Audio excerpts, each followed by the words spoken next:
Muy buenas tardes a todos. Aquí nos encontramos en el tercer encuentro de los encuentros de pediatría ambulatoria. Hoy vamos a estar de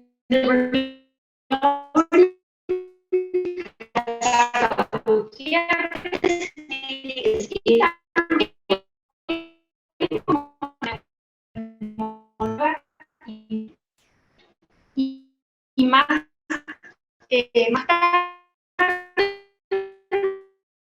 para acompañar el doctor Orrey. Bueno, así es. Se vale. Algo está pasando y ustedes escuchan algo más que yo, una voz en inglés, ¿puede ser? No sé qué pasa. Bueno, si se repite, vemos. La idea es aclarar algunos temas que son más complejos y más importantes y que crean dudas en el ambiente pediátrico. Entonces, que sería a tratar de ver desde lo respiratorio la patología, el asma y la patología bronquiolitis. Y vamos a charlar y nos vamos a dar cuenta que gran parte de un sector, de una edad de pacientes con broncoespasmo, está en esa intersección de que no sé si es bronquiolitis o si no sé si es asma. Ese grupo de pacientes, que es la mayoría que concurre a los consultorios, son los que tenemos dudas y que frecuentemente compartimos con los pediatras. A ver, ahí sí podemos entender de qué se trata. Bueno, yo pertenezco al Hospital Gutiérrez, trabajo de manera privada en un centro de neurorehabilitación con pacientes crónicos. Ahí mi función de neumonóloga. La charla del día va a tratar el tema de asma. Vamos a repasar los temas como definiciones, fisiopatología para tratar de entender los tratamientos, cuándo deriva el especialista y cuándo lo puedo manejar en el consultorio como pediatra o como médico de cabecera de un paciente con broncoespasmos, los tips para no olvidarse con respecto al asma bronquial. Con respecto a bronquiolitis vamos a definir algunas cosas y trataremos el tema de tratamiento que están en discusión algunas cosas que podemos definir en el día. Arrancamos con asma bronquial. Una cosa más, después de la charla sé que hay un momento de preguntas y me parece que estaría bueno después interactuar con todos los temas que hablemos. El asma bronquial se trata de una enfermedad heterogénea caracterizada por inflamación crónica de la vía aérea y la definición va a estar siempre en base de los antecedentes de los síntomas respiratorios, sibilancias, dificultad para respirar, tos, y lo que varía con el tiempo como en la intensidad. Todo se asocia con una limitación del flujo aéreo expiratorio, lo cual revierte parcial o totalmente, ya sea en forma espontánea o por acción de broncodilatadores. Esta es la definición escrita en todas las normas que se han armado en función, cada país, cada institución tiene una norma y con eso vamos a manejarnos y eso es lo que vamos a leer. Entendamos entonces un poco fisiopatología. A ver. Nosotros el asma bronquial, en el paciente que tiene asma bronquial, es un paciente que genéticamente tiene esta predisposición. Uno no se hace asmático, ¿sí? Uno tiene genéticamente una predisposición donde hay ingreso a alergenos, después charlaremos qué alergenos y en qué momento de la vida pueden desarrollar más rápidamente, y el asmático está predispuesto a que ciertos virus le desencadenen rápidamente las sibilancias y el broncoespasmo. El ingreso del alergeno activa el mastocito activado libera un montón de sustancias, histamina, leucotrienos, citoquinas. Esto uno no está cada vez que escucha a un paciente con sibilancias pensándolo, pero sí saber todo el proceso inflamatorio y la cadena que desencadena un alergeno. Ese alergeno, que hay muchos está hablando sobre todo lo que es la dieta occidental de multiprocesados, el paciente que vive con aires acondicionados o con casas con alfombras, ciertos pacientes que no están tan en contacto con el aire libre o tener mascotas, todo lo que es el medio ambiente urbano, estimula los linfocitos T. Acá hay un desbalance con los linfocitos T, donde gana el TH2, toda la inmunidad humoral, ¿sí? Donde los linfocitos B liberan la inmunoglobulina E, que está elevada, y los eosinófilos, que está elevado en todo paciente con asma bronquial. Estas dos liberan interleuquinas, de la 4, la 3 y la 5, las más características. ¿Por qué menciono esto? Porque hay nuevas terapias en el asma bronquial que son altamente costosas en estudio y se usa mucho en el asma severa, donde interactúa inhibiendo interleuquinas. A ese nivel, las nuevas terapias con biológicos. El mastocito, activado por la inmunoglobulina E, vuelve a liberar prostaglandinas y leucotrienos, causando lo que es el asma bronquial, aumento de la permeabilidad vascular, aumento de, perdón, me equivoqué, digamos, más llama la quimiotaxis, hay más eosinófilos y aumento de la secreción de mucosas. Eso es característico en el asma bronquial. ¿Qué mecanismos tiene la fisiopatología del asma? La obstrucción bronquial, la inflamación bronquial y la hiperactividad bronquial. Esos son 3 mecanismos clásicos de lo que es la fisiopatología asmática, ¿sí? Esos son los componentes. ¿Cómo diagnostico el asma bronquial en pediatría? El diagnóstico es esencialmente clínico. Los signos y los síntomas respiratorios se caracterizan por ser episódicos, o durante la noche, o después del ejercicio. Chicos más chiquitos son la risa con el llanto, con el aire frío, por ejemplo. Pruebas de función pulmonar con evaluación de la respuesta broncodilatadora, la espirometría. Antecedentes personales de enfermedades atópicas, el eczema atópico, la rinitis alérgica, y antecedentes familiares de asmas. Estos son puntos que sumados hacen el diagnóstico clínico del asma bronquial. ¿Hay marcadores? O sea, ¿sirve tener todo esto y hacerle laboratorio? ¿Y hay marcadores que concretamente me determinan el paciente asmático? En pediatría no los usamos. Se pueden hacer dosajes, porque esa pregunta después la podemos charlar. Se pueden hacer laboratorios, pero no me modifica, si tengo un paciente con todos estos antecedentes, no me modifica la terapéutica o el manejo que voy a tener. Tal vez el paciente que no responde al tratamiento, el paciente que todas las medidas que yo tome no lo favorecen, tal vez ahí podemos charlar de los laboratorios que necesitaría. Pero no de rutina, yo necesito un laboratorio para determinar el paciente asmático. ¿Cuándo pensar que no es asma? O sea, ¿cómo empezar la consulta con el paciente? Cuando la historia clínica del paciente, el síntoma es desde recién nacido, ¿sí? Pensar en otras patologías congénitas. Una sibilancia o broncoobstrucción asociada a la alimentación, los pacientes con estridor. Después el doctor, que la clase siguiente algo nos va a contar del estridor. Un comienzo brusco relacionado con la tos y la asfixia, vamos a pensar en el reflujo. Las sibilancias asociadas a la alimentación, vamos a pensar en trastornos de la deglución. El paciente en el examen físico con retraso del crecimiento, hipocratismo digital, que nos está hablando algo de hipoxia, alguna cardiopatía. Falta de reversibilidad broncodilatadores, a lo mejor se trata de una enfermedad obstructiva crónica, pensar en una secuela posviral, los EPOC pediátricos nuestros, y hallazgos radiológicos persistentes. Esto ya nosotros tenemos que estar pensando en otros diagnósticos, ya buscar los diagnósticos diferenciales y no en asma. El asma bronquial tiene una clasificación, es una clasificación antigua, pero sirve, persiste, la usamos todavía. Cuando es intermitente son esos pacientes, ahora después lo vamos a describir bien, es el paciente que tiene episódicamente 1 o 2 episodios y en el medio de esos 2 episodios anuales no hay ni un síntoma, tiene una vida absolutamente normal, utiliza muy pocas veces el salbutamol de rescate, y en los pacientes asmáticos persistentes, que están el paciente leve, moderado o severo, más gráfico, de acuerdo a la cantidad de episodios que produce en el año, en el mes o en la semana. Esta forma de división en función de la gravedad se necesita como para planear un esquema terapéutico. Cuando un control no es adecuado, o sea, los síntomas no se controlan, siempre hay que reevaluar la estrategia. Nosotros tenemos estrategias terapéuticas, no hay un tratamiento único. Hay algunos pacientes que les funciona más un tratamiento que el otro.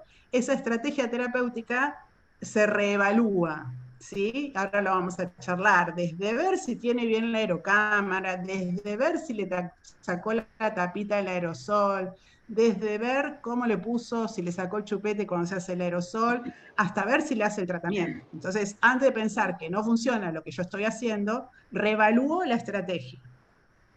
Acá está un poquito más, bueno, ahí estamos. Acá está bien abierta la clasificación. Estas diapositivas creo que las van a tener, así que no hace falta, pero podemos repasar. Intermitentes, los síntomas son menos de 2 veces por mes, muy leves, no hay síntomas nocturnos, y si yo estoy haciendo espirometría, la espirometría, la verdad, tiene valores de muy bajos, muy poca alteración. Entre los cuadros, entre las crisis, el paciente está perfecto. Después los persistentes, síntomas, esto lo van a tener más de una vez por semana, pero menos de una vez por día. Pueden afectar la actividad y el sueño, y a veces tienen síntomas nocturnos.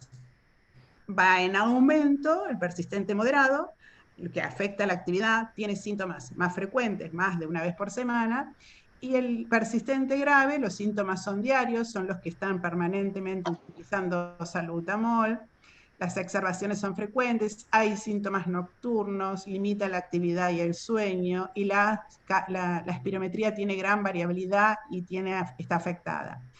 Muchas veces hay distintas escalas de clasificación también del asma de acuerdo al uso del salbutamol. Se dice que cuanto más salbutamol usa, el paciente más, claro, el paciente persistente grave tiene síntomas muy frecuentes, por eso usa tanto salbutamol. No es el salbutamol, pero digamos, preguntarle al paciente cuántos tubitos de salbutamol está usando por mes o en el año o por semana, nos va a demostrar dónde estamos parados con este paciente o en qué clasificación lo tenemos. La evaluación de la función pulmonar. No vamos a hablar de la espirometría porque nos podemos quedar a charlar un montón. ¿Qué cosas hay que mirar? O sea, me trae una espirometría a mi consultorio el paciente, ¿qué miro? Bien, la espirometría la puedo mandar a hacer a cualquier chico de 5 años o más. Más pequeños es más difícil, no le vamos a creer. Tiene que ser un chico que esté muy, muy lúcido, muy activo, para que con 4 años sople. Después charlamos si alguien hizo una espirometría alguna vez. Depende mucho del operador, que le tenga toda la onda y paciencia al chico, y mucho del paciente. Para evaluar el diagnóstico va a servirnos, y para el inicio del tratamiento, y si no sirve la espirometría y el neumonólogo lo utiliza, para el seguimiento. Estamos con esto. La espirometría debe realizarse con operadores formados y entrenados, es importante, sobre todo para el paciente pediátrico. Los equipos tienen que tener una calibración periódica, y algo muy importante en la espirometría, la obstrucción reversible refuerza un diagnóstico de asma. O sea, tiene obstrucción bronquial, utilizo salbutamol y mejora, refuerza mi diagnóstico. Pero si la espirometría es normal, con toda la clínica y la historia clínica del paciente, no me va a descartar la enfermedad. El asma bronquial, o sea, la espirometría es una foto de ese minuto, de ese momento. A lo mejor el día anterior o el día siguiente el paciente tiene síntomas, una espirometría normal no me descarta el diagnóstico. Entonces, ¿hago espirometrías pulmonares? Sí, las vamos a pedir los especialistas, lo vamos a usar en ciertos pacientes con un grado intermedio, moderado, y lo vamos a usar en el seguimiento. No, en pediatría no las hacemos habitualmente en cada consulta. Muchas veces se hace en función a si hay respuesta, buena respuesta o mala respuesta al tratamiento. Acá traje un par de dibujitos, pero que son bien alevosos, y vamos a ver bien el dibujo, cómo se interpreta. Miren la curva.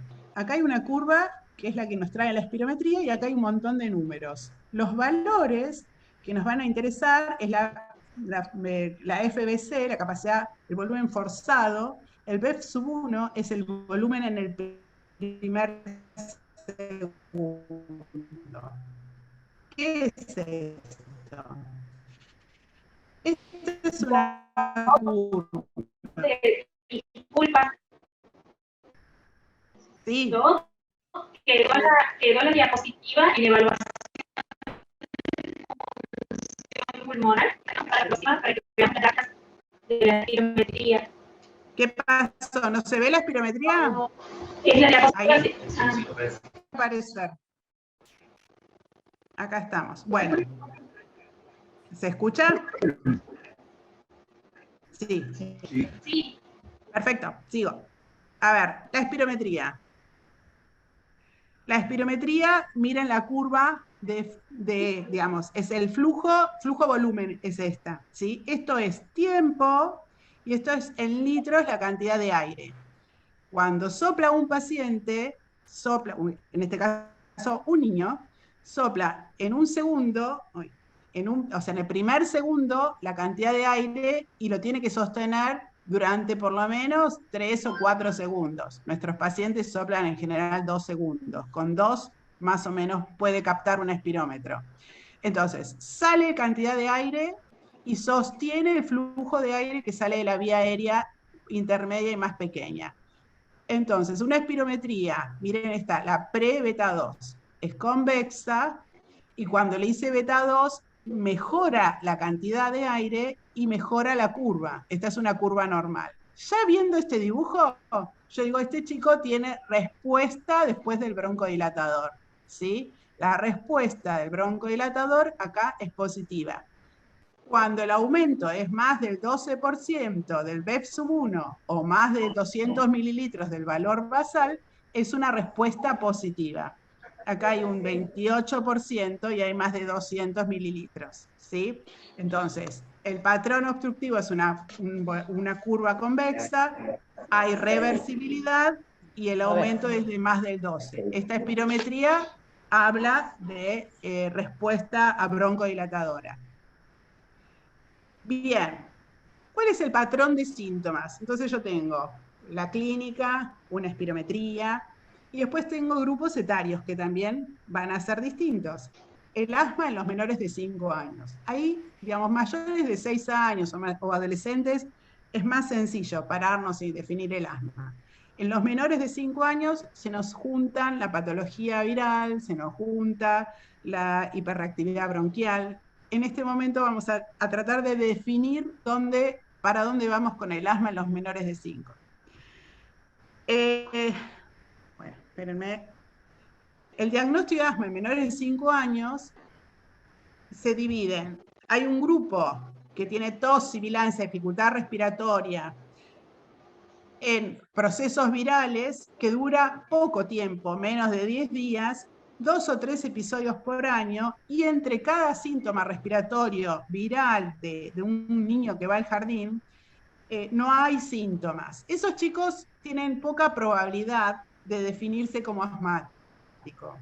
Aquel paciente que tiene tos, sibilancia, dificultad respiratoria, en los procesos virales estos procesos duran más de 10 días, son estos chicos que hacen un broncoespasmo y dura 10 días después de un resfrío, hacen más de 3 episodios por año, o uno de esos episodios es severo, y hace síntomas entre cada crisis, suelen tener tos o suelen correr y toser. Esos pacientes tienen moderada chance de ser asmáticos. Y aquel paciente que tiene síntomas respiratorios, que duran más de 10 días los procesos virales, más de 3 episodios o un episodio severo, y entre episodio y episodio hay síntomas y tienen eczema o historia familiar de alergias, defino a ese paciente como asmático. El asma bronquial o el paciente de asma bronquial genéticamente está predispuesto a que los procesos virales, y juega acá un rol muy importante el rinovirus, desencadene toda la cascada de este grupo etario que estamos hablando, el grupo que probablemente tenga asma.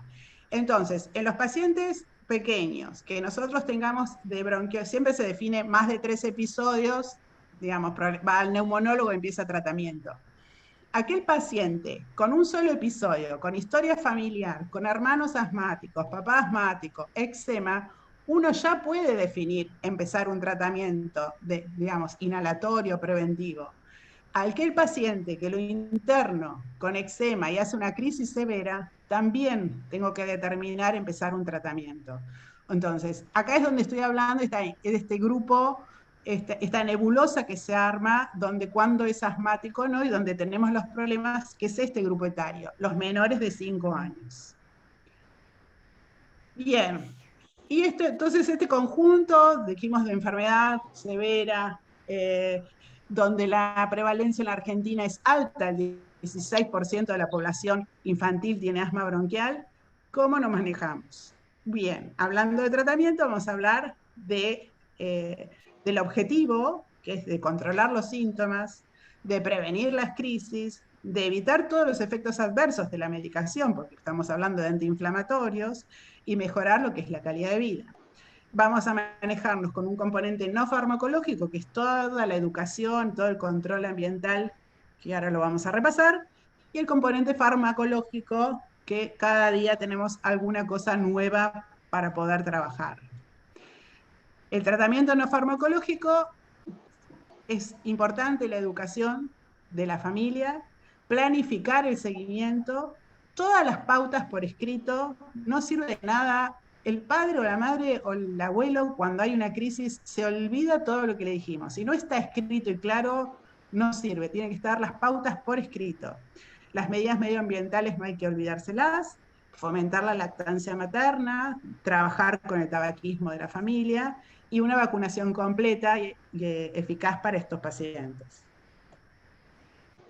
Repaso, no vamos a hablar de cada cosa porque podemos estar horas y horas y esto está escrito, ¿sí? Pero vamos a repasar algunas cosas. Lo más importante es el broncodilatador, el que usamos y tenemos siempre. No es un tratamiento preventivo el broncodilatador. El tratamiento broncodilatador es para la crisis, para el manejo de lo agudo. Están los agonistas beta 2 y el anticolinérgico. El agonista beta 2 relaja el músculo liso y ayuda al movimiento de las cilias, así que ayuda a la depuración mucociliar. Tenemos en Argentina, tenemos los SABA, van a verlo y van a escucharlos en todas las normas, que son los de vida media de 3 a 6 horas. Entonces presten atención acá. Si yo le agrego o le digo a algún paciente que se haga salbutamol cada 8 horas, sepan que va a haber 2 horas que no tiene nada. O sea, no me sirve el salbutamol cada 8. O se lo pongo cada 4, cada 6, o se lo saco. No lo necesito, ¿sí? Tampoco me sirve bajarlo, porque no estoy haciendo descendérselo.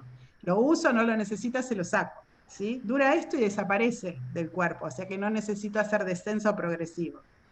Y los broncodilatadores de acción prolongada son los LABA. Tienen una vida media de 12 horas, que son el salmeterol y el formoterol. El formoterol es muy querido porque se vio que tiene una acción inmediata, en 15, 20 minutos empieza a actuar y dura 12 horas. Entonces se aprobó, y ahora lo van a ver en las distintas etapas de tratamiento, se aprobó su utilización en mayores de 12 años como tratamiento en la emergencia, ¿sí? Sería el único y se usa en chicos grandes, no en pequeños. El otro broncodilatador es el anticolinérgico, que es el bromuro de hipertropio, que nosotros lo indicamos y lo vamos a ver en la emergencia como coadyuvante del salbutamol, o en ciertos pacientes con cardiopatías que no tenemos posibilidad de usar el salbutamol. Bien, la estrella, los corticoides inhalados. ¿Cómo actúan los corticoides? Son antiinflamatorios, son de seguridad, porque son corticoides que bien realizado con la aerocámara, y ahora vamos a charlar un ratito de eso, el corticoide va directamente a nosotros donde queremos. Y piensen que con una aerocámara y bien hecho llega el 30% de lo que nosotros disparamos, ¿sí? Entonces piensen en una aerocámara que no está funcionando bien, o en un paciente que se lo hace llorando y con el chupete no le llega nada el aerosol. Entonces, pensemos en esas cosas antes de pensar o antes de definir que es un tratamiento que no responde. A lo mejor es un tratamiento que tenemos que adecuarlo a ese paciente. Bien, antiinflamatorios, toda esa cascada que habíamos visto de citoquinas, disminuye la producción de citoquinas, los factores quimiotácticos, disminuye el número y a la activación de eosinófilos y linfocitos T, que desencadenaba toda la liberación de citoquinas, disminuye la permeabilidad capilar. Por esto mismo, disminuye la permeabilidad capilar y la secreción de moco. Favorece la síntesis y la expresión de los receptores de beta-2 adrenérgicos, ¿sí? El corticoide con el beta-2 sería como un tratamiento adecuado para la crisis asmática, por ejemplo. ¿Cuáles disponemos? La budesonide, el propionato de fluticasona, el furuato de mometasona y ciclesonide. Estas disponemos nosotros en nuestro país. Un cuadro de dosis que tendríamos que acordarnos y repasarlas. Son las dosis más bajas, dosis media, moderadas y dosis altas. Hay unas dosis máximas de cada aerosol, hay dosis máximas, tenemos que acordarnos de eso. Nosotros, o sea, por ejemplo, repasar que el budesonide 800 gamas sería como la dosis máxima, la fluticasona en menores de, o sea, hasta 12 años, 500 microgramos sería la dosis máxima. No nos sirve de nada agregarle corticoides, no está comprobado, no está aprobado y tiene más complicaciones. Algunos otros, antileucotrienos, los leucotrienos. ¿Se ve la diapo? Sí. Los leucotrienos. A ver. Los leucotrienos. No, no se ve la diapo. Ahí va. Yo no voy a hablar más. Hablo más despacio. Ahí abrí la pantalla. Sí. Otro grupo son los antileucotrienos, que nosotros en la Argentina tenemos el Montelukast. El leucotrieno son mediadores de la respuesta inflamatoria, ¿sí? Activan y estimulan. Inhibir los leucotrienos mejora, ¿sí?, la inflamación. Son antagonistas del receptor cistenil leucotrieno y una de las cosas que digamos que es beneficioso, está aprobado para los chicos a partir de los 6 meses de edad.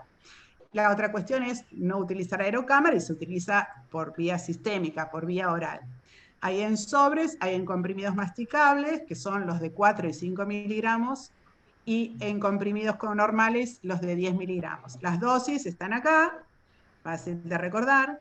Disminuye los eosinófilos en sangre, ayuda y reduce la dosis de corticoides inhalados, y la verdad tiene una indicación precisa en el asma inducida por el ejercicio. Esos son los antileucotrienos. Ahora cuando pase la diapo, voy a seguir. Algo pasó. Ahí vamos. Hay otros. Ahora va a salir la diapo.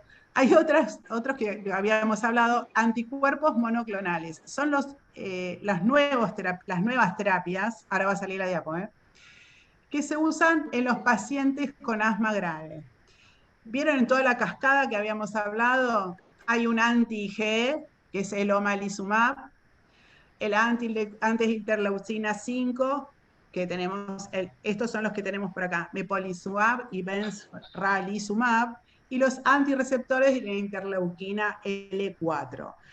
Estos preparados se usan, son intramusculares, absolutamente caros, se usan en asma grave y están más en estudio que nosotros, la verdad, lo utiliza sí o sí el especialista, porque son ciertos pacientes que entran en protocolo para poder trabajar. Tienen muy buen efecto, sobre todo el anti-IgE, muy utilizado, pero son ciertos pacientes que se escapan del uso cotidiano del pediatra. Pasa a ser la especialidad absolutamente. Bien. Vamos a hablar ahora, van a ver la diapo que sigue, de las estrategias terapéuticas preventivas, porque el tratamiento va a ser o preventivo o el tratamiento en la emergencia. Nosotros vamos a arrancar con lo que es preventivo en el asma en menores de 5 años. Bien, nivel 1 son los pacientes que vamos a empezar con cursos cortos de corticoides inhalados en las intercurrencias. Son esos pacientes que hacen algunos episodios virales y entre episodio y episodio está asintomático. Se hacen cursos de 1 semana a 10 días de síntoma y se suspende. Nivel 2 son pacientes que van a utilizar corticoides inhalados en bajas dosis, ¿sí? O, preferentemente, o alternativa, antileucotrieno con los corticoides en el momento de la infección. Son esos pacientes que tienen sibilancias 3 episodios por año, o ya los puedo ir definiendo como asmáticos. El nivel 1 y nivel 2 son casi el 50 o el 60% de la población pediátrica, ¿sí? O sea, la mayor cantidad de pacientes que uno va a ver en el consultorio pediátrico son los de nivel 1 y nivel 2. El nivel 3 es un paciente que merece ser derivado a especialista. Es ese paciente que la dosis baja no le alcanza, que le tengo que duplicar la dosis del corticoide inhalado, o el corticoide más el antileucotrieno. Ese paciente entra a categoría de asma. Ese paciente necesito compartirlo, perdón, necesito compartirlo con el especialista. Y el nivel 4 entra en el grupo del asma no controlado, el paciente que continúa o no mejora, que está con los corticoides inhalados, está con el antileucotrieno seguido con especialista, es el paciente que hay que volver a valorar, ver si no hay otros diagnósticos, si no hay comorbilidades, si no es un paciente que aparte de asma es un paciente obeso, es un paciente con reflujo, es un paciente que está infectado. Entonces, revalorar ese paciente. No solamente es empezar a subirle los corticoides en forma indeterminada, sino revalorar. Y algo re importante es la adherencia al tratamiento. Nosotros, en general, en los especialistas nos pasa, después de toda una explicación que uno puede llegar a hacer al paciente, escuchar que nos dicen que la abuela no quiere los corticoides o el papá no quiere los corticoides. Entonces es poco probable que tengamos buenos resultados cuando uno plantea el tratamiento. Donde a lo mejor, digamos, uno le da el antileucotrieno y el corticoide inhalado y vemos que el corticoide no se usó porque no querían usarlo, y el paciente, digamos, lo pasamos de nivel y en realidad nunca hizo el tratamiento. Entonces, evaluar la adherencia, uno ya, digamos, aparte con los años, uno va dándose cuenta que esa familia, por dónde va a encarar el tratamiento del paciente. Eso es una parte muy importante de nuestra profesión, ¿no? La de interactuar con la familia. Bien, ahora cuando les pase a ustedes, a ver, los voy a ver. Pasé otra vez de pantalla, ahora va a ir otra que es la de los chicos de 6 a 12 años, ahora cuando salgan lo van a ver, donde también tenemos divididos, ahí estamos, la estrategia terapéutica de 6 a 11 años. Esto está escrito, esto es sacado del GINA, pero vamos a repasarlo nosotros. También se divide en 5 etapas, son 5 niveles. El nivel 1 son de los pacientes que tienen pocos episodios. El 1 y 2 son los pacientes más comunes, es el 50 al 60%. El nivel 1 son dosis bajas de corticoides y que uno utiliza el salbutamol a demanda. Suele a veces usarse, paciente con buena adherencia, a veces el corticoide inhalado en una sola dosis por día. El nivel 2 utiliza bajas dosis del corticoide en forma diaria, leucotrienos y bajas dosis de corticoide, y siempre el salbutamol a demanda. Ese es el grupo etario más importante. Nivel 3, que tiene casi síntomas diarios y síntomas nocturnos, la dosis baja de corticoides se asocia ahora a un broncodilatador de duración larga, formoterol, salmeterol. A partir de los 6 años estamos hablando, ¿eh? Ojo con los más chiquitos, que en los más chiquitos no está mencionado los LABA dentro del tratamiento. O dosis bajas asociado con leucotrienos. Nivel 4, que son los chicos que tienen síntomas más de una vez por semana, los corticoides con el LABA, la derivación al neumonólogo y estudiarlo un poco más profundamente, estos son los chicos que pasan ya por la espirometría, dosis altas del corticoide con el LABA o el leucotrieno. Nivel 5 son los que nosotros ya tenemos que determinar otra terapéutica, son los asma graves.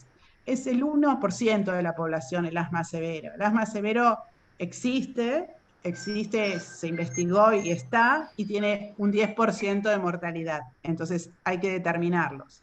Estos son los pacientes que entran en protocolos, entran en otras terapias, suelen usar corticoides sistémicos. Son pacientes complejos y deben ser diferenciados y tratados como tal. Bien. Lo siguiente va... ¿Sí? El siguiente grupo es la estrategia terapéutica en los chicos de más de 12 años.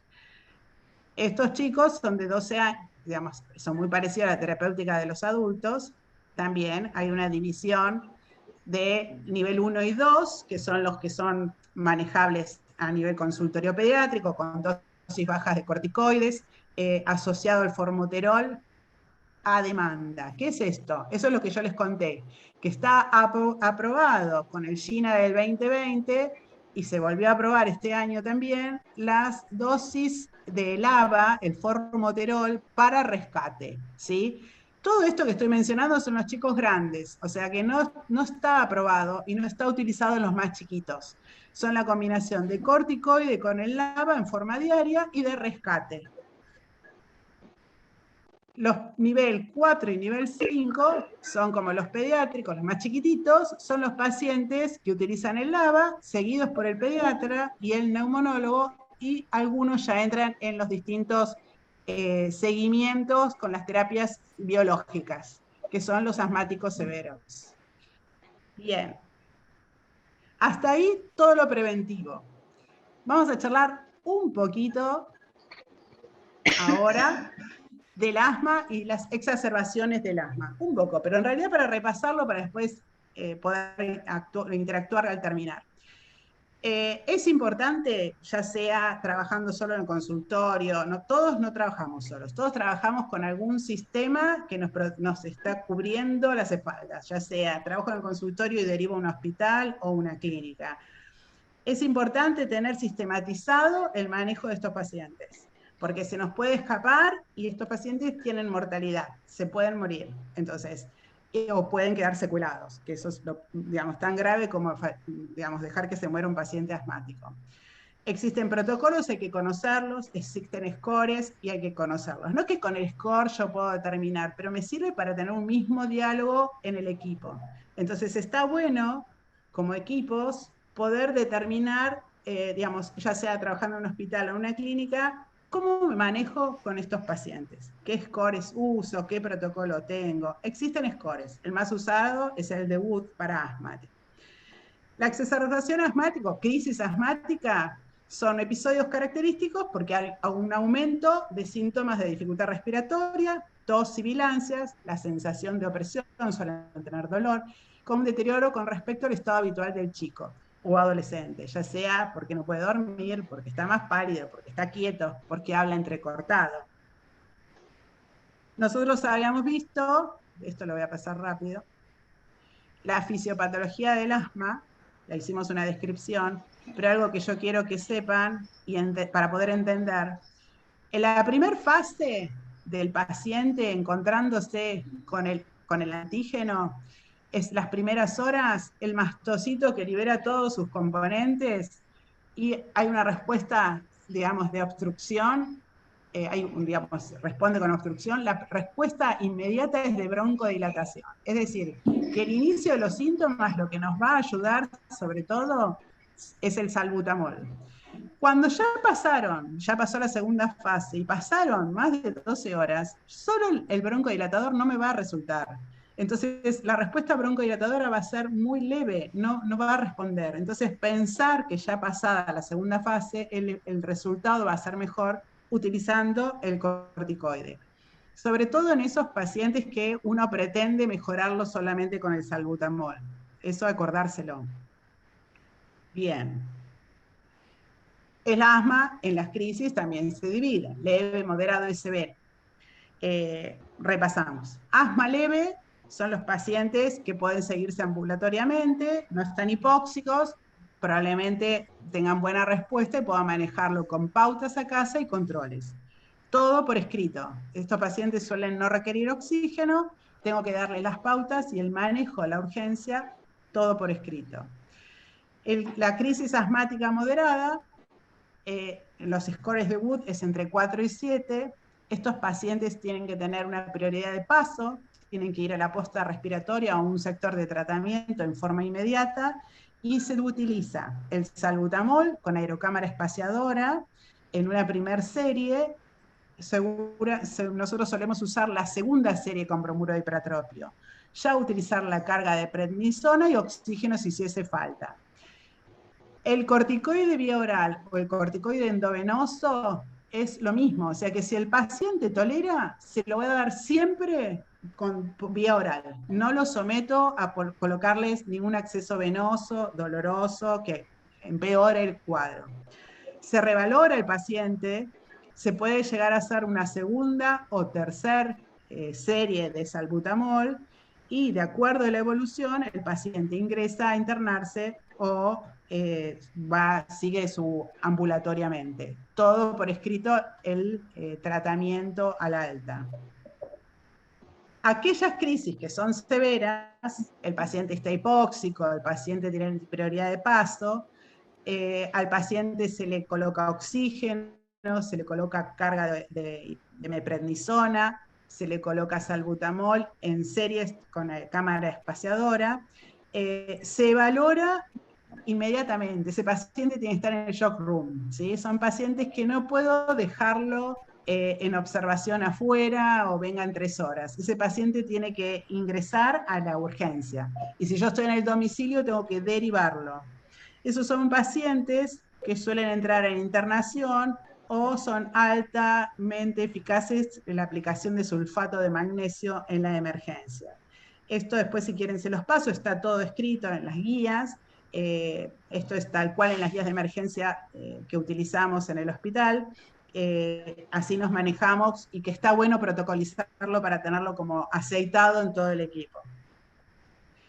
Y lo último, la claudicación respiratoria inminente aguda, que es el famoso CRIA, que nos invade cada invierno, que es aquel paciente que entra con mecánica ventilatoria inefectiva, que ya está bradineico y con sensorio alterado, o sea, está deprimido. Ese paciente entra a sector de reanimación a secuencia de intubación rápida, donde el tratamiento es completo y entra directamente al sector de terapia intensiva.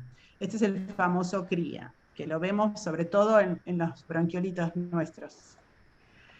Entonces, ¿qué no podemos olvidarnos? Asma como enfermedad crónica más frecuente de pediatría, no la desestimemos. El paciente se valora en forma inicial y siempre tiene que revalorarse. Yo lo tengo que citar a control. Son pacientes que merecen controlarse cada 3 meses. Las indicaciones tienen que estar claras y todas por escrito. No vale decirlas y pensar que porque lleva 10 años de asmático se acuerda. Muchos chicos después de 10 años se hacen mal el aerosol. Uno lo vuelve a repasar y lo están haciendo mal. Una espirometría normal no excluye el diagnóstico de asma. En la urgencia, priorizar siempre el tratamiento vía oral, si el paciente lo permite porque tiene buena tolerancia. Pensar en la comorbilidad, pensar que el paciente obeso tiene más chance de un asma severo, pensar en el reflujo de estos pacientes cuando el asma no responde. Y tener un plan de acción en los equipos de pediatría de cada centro. Eso, la verdad, cada vez más digamos, suma puntos al trabajo interdisciplinario o transdisciplinario en las patologías crónicas, como el asma bronquial. Bueno, muchas gracias. Bien. Ahora me toca. ¿Vamos bien?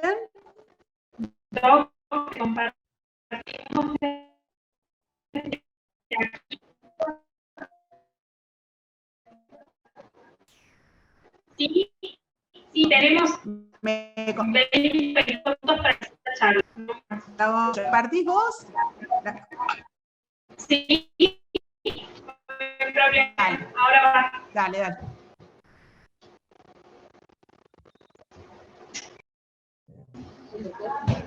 The recording has stopped.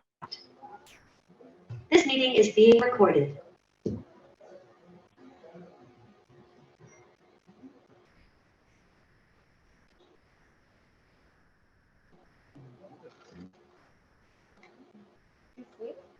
Perfecto. ¿Vos me la pasás? Ay. Sí, Muy bien. Vamos, pasa a la próxima. ¿Otra?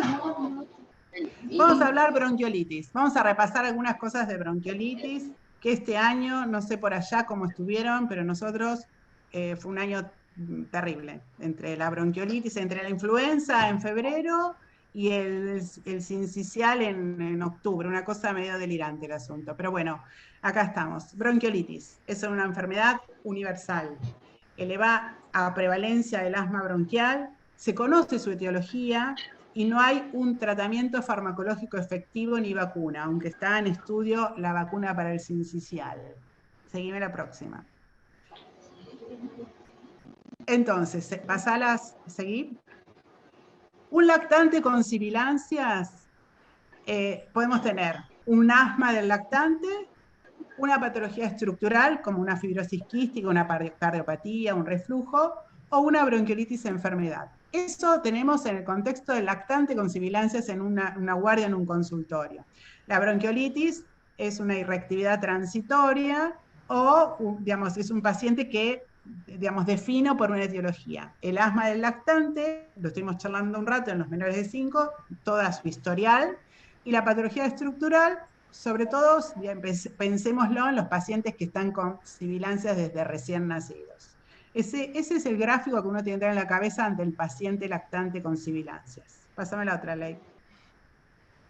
¿De qué hablamos cuando hablamos de bronquiolitis? Está definido en la Academia de Pediatría como una infección viral del tracto respiratorio superior, rinorrea, tos, que sigue con dificultad respiratoria con sibilancias y se da en menores de 2 años. En el Reino Unido se habla de una enfermedad viral estacional que se caracteriza por fiebre, rinorrea y tos y que presenta cuadros de rales crepitantes bilaterales en niños menores de 1 año. Más o menos se pusieron de acuerdo que se trata de una infección viral en menores de 2 años. Pásame la próxima.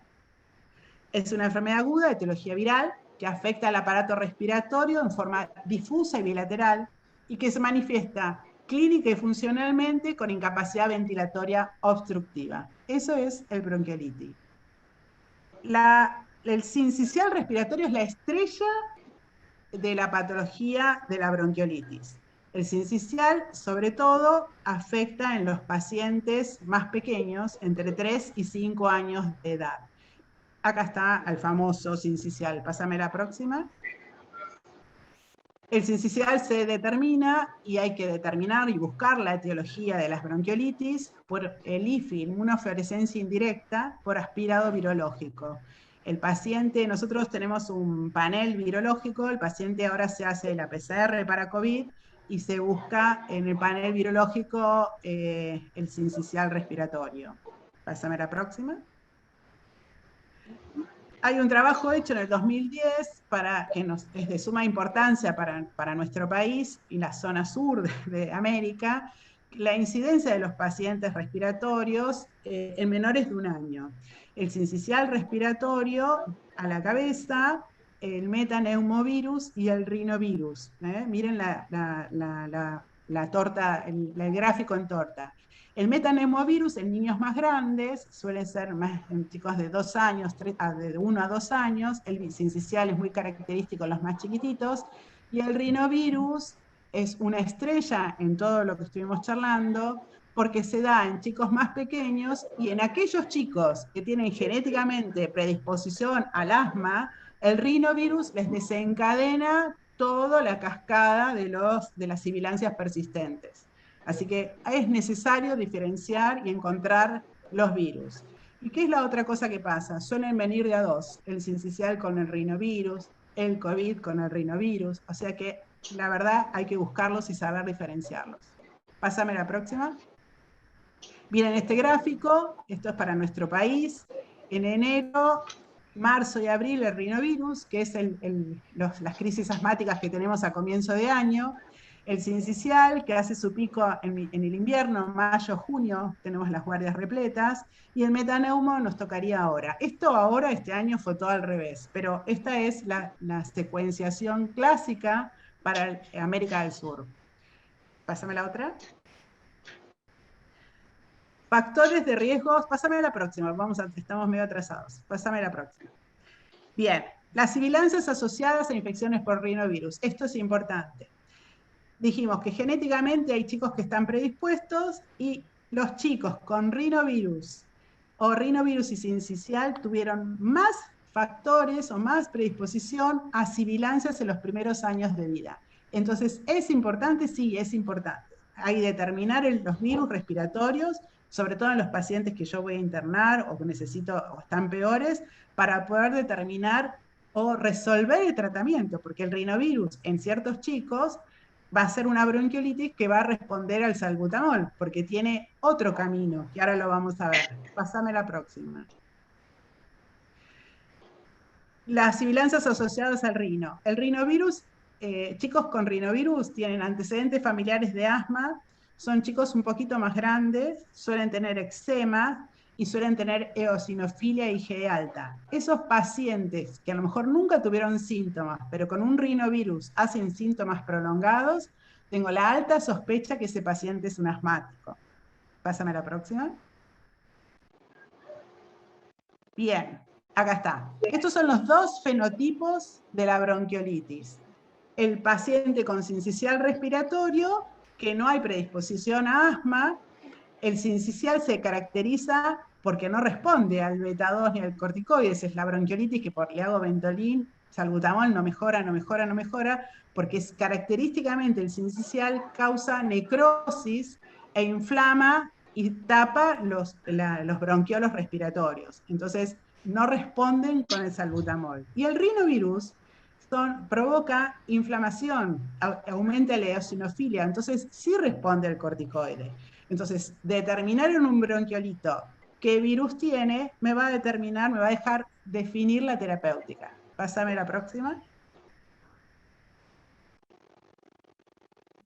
Ahí está, o sea, son clínicamente similares, pero el sincicial tiene otra, digamos, es mayoritario, pero el rinovirus tiene otro tratamiento. Cliquea de nuevo. La infección por rinovirus, hay varios estudios sobre el rinovirus y el riesgo de asma. La infección por rinovirus es un factor de riesgo de presentar sibilancias recurrentes a la edad de los 3 años y a la edad escolar. Entonces, no es que el rinovirus me produce asma. El asmático tiene predisposición por el rinovirus y el rinovirus desenmascara a ese asmático. ¿Y para qué me sirve esto? Porque el bronquiolito que viene a la guardia, todo el mundo dice no se usa salbutamol y todos usábamos salbutamol con los bronquiolitos y algunos responden. Bueno, esos que responden o es un rinovirus o es un asmático. Entonces, la verdad es que en la práctica a todos se le pone salbutamol. Una vez que determinamos que no lo mejora el salbutamol, se lo retiramos. Pero al que sí mejora, se lo mantenemos. Pásame la próxima. El virus provoca. ¿Por qué no responden algunos pacientes?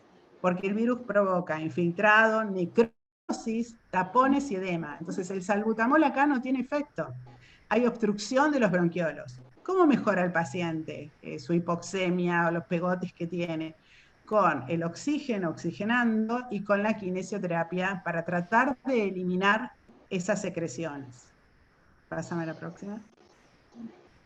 Entonces, en lo que es el tratamiento, vamos a hablar brevemente de tratamiento. La prevención sobre todo, digamos, desde la epidemiología, de tener a los bebés más chiquitos que nacen en julio lejos del grupo familiar o hermanitos para que no estén contagiándose. Todo lo que es, digamos, el palivizumab para los pacientes de riesgo. Todas las medidas preventivas. En la bronquiolitis, acuérdense que la duración puede llegar a ser 2 semanas, con el vaivén de mejorar y desmejorar. Los primeros 5 días es la replicación viral, cuando el chico está secretor, y los últimos 10 días es donde el paciente tiene los cuadros obstructivos. Y el postbronquiolitis, hay varios estudios que se habla del Montelukast, no está determinado que sirviese, y el corticoide inhalado. Acuérdense que aquel que respondió al broncodilatador o aquel que tiene historia familiar de asma o eczematoso, ese chico se va a favorecer con un ciclo de corticoides inhalados o su derivación a especialista. Esto a tenerlo en cuenta, por eso importa qué virus es el que está produciendo la bronquiolitis. Pásame a la próxima.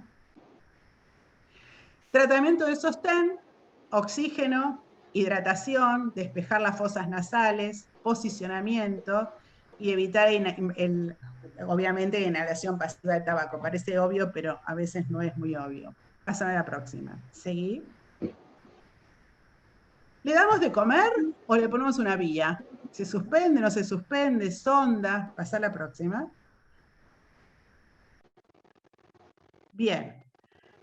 Muchas veces se habla de pasame lo que complete el cuadro, la dificultad respiratoria por la taquipnea o alteración de digamos, la alteración de la succión por la taquipnea del paciente, y se habla de la colocación de sonda nasogástrica o la vía endovenosa. Tiene sus efectos todo esto. Entonces, vivenciando digamos, colocar una sonda, lo que significa la oclusión de las narinas, alimentarlo por sonda, una vía intravenosa, la demora de la nutrición enteral o las infecciones intranosocomiales, se planteó, pásame la próxima, un estudio que se hizo, bueno, pásame la anterior. Les resumo, ahí estamos. 15 niños con bronquiolitis por sincicial, absolutamente neurológicamente normal, se determina, se hace la IFI, se vio que es un sincicial, y examen físico, un score de 5 a 9, donde se le hace videooclusión y cámara gamma. Pásame la próxima. A todos esos pacientes, ¿no? Con cámara y videooclusiones normales, pasa a la próxima, de todos los pacientes. Estos son los parámetros de los pacientes, estaban con oxígeno 13 de los 15, pásame la próxima. Y se vio que los pacientes en esta serie, esos 15 pacientes, no presentaban evidencia que apoyasen el riesgo de aspiración de saliva o de alimento durante la etapa aguda de la enfermedad. Entonces, reevaluarte, pocos estudios hay, pero este es uno de los que hicimos acá, sobre lo que es alimentación en el niño con bronquiolitis. Pásame. Broncodilatadores y corticoides. Pásame. Bien, hay muchos metaanálisis, acá los voy a nombrar, pero seguí, y ahora repasamos lo que hablamos, que no apoyan el uso de beta-2 agonistas en la bronquiolitis, porque no reduce la tasa de hospitalización, pásame la próxima, y porque no reduce la duración de la internación, pásame la próxima. ¿Qué dijimos? Igualmente a todo el mundo se le hace salbutamol. La verdad es esa, yo no vi ningún niño que sea derivado o que tengamos nosotros en guardia sin salbutamol. Sabiendo que hay una necrosis, sabiendo que la patogenia de bronquiolitis, pero de 10, 2 son rinovirus. Entonces ahí determina usando salbutamol con cuál paciente tengo respuesta y sigo el tratamiento. Pásame a la próxima. 2 palabras, se empezó a usar mucho lo que es oxigenoterapia de alto flujo, la CAFO, es aportar a través de una cánula un flujo de oxígeno solo o mezclado con aire por encima del valor del flujo inspiratorio del niño. El gas tiene que estar humidificado y calentado. Pasamos a la próxima. Hay algunas complicaciones, después si quieren hablamos de la CAFO, no era la idea, pero si quieren la charlamos. Hay algunas complicaciones que hay que tenerlas y saberlas, que son las atelectasias, las apneas, los traumáticos, que es el neumotórax, y a largo plazo la reactividad, la enfermedad reactividad de la vía aérea y el pulmón secuelar post-viral, el famoso secuelar post-adenovirus. Patología que la verdad es una patología sumamente atractiva de conocer. Pasa a la próxima. Sale la otra. Ahí está. Entonces, para terminar, la bronquiolitis es una enfermedad heterogénea que puede presentar distintos fenotipos. Entonces, acordarnos que puedo usar el salbutamol y puedo definir al que le va o no le va el salbutamol. Es importante conocer entonces el agente etiológico y la presencia que existe infecciones mixtas, y así en fin de prevenir infecciones nosocomiales. Y la bronquiolitis moderada, la CAFO está siendo de utilidad. Sobre el tema de la etiología y de las presentaciones mixtas, se hace aislamiento por corte, y muchas veces juntamos 2 chicos con sincicial, pero a veces acordarse que vienen otros. Y el virológico tomado después de 72 horas puede no aparecer positivo. Entonces, guarda con los aislamientos por corte, que hay que tenerlo en cuenta. Bueno, gracias. Un montón. Muchas gracias.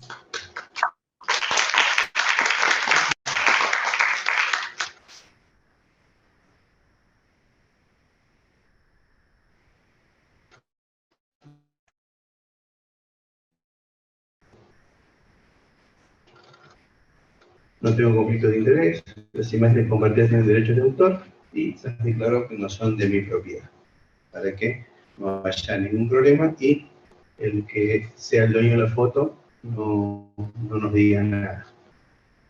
Esto, No responde. no responde.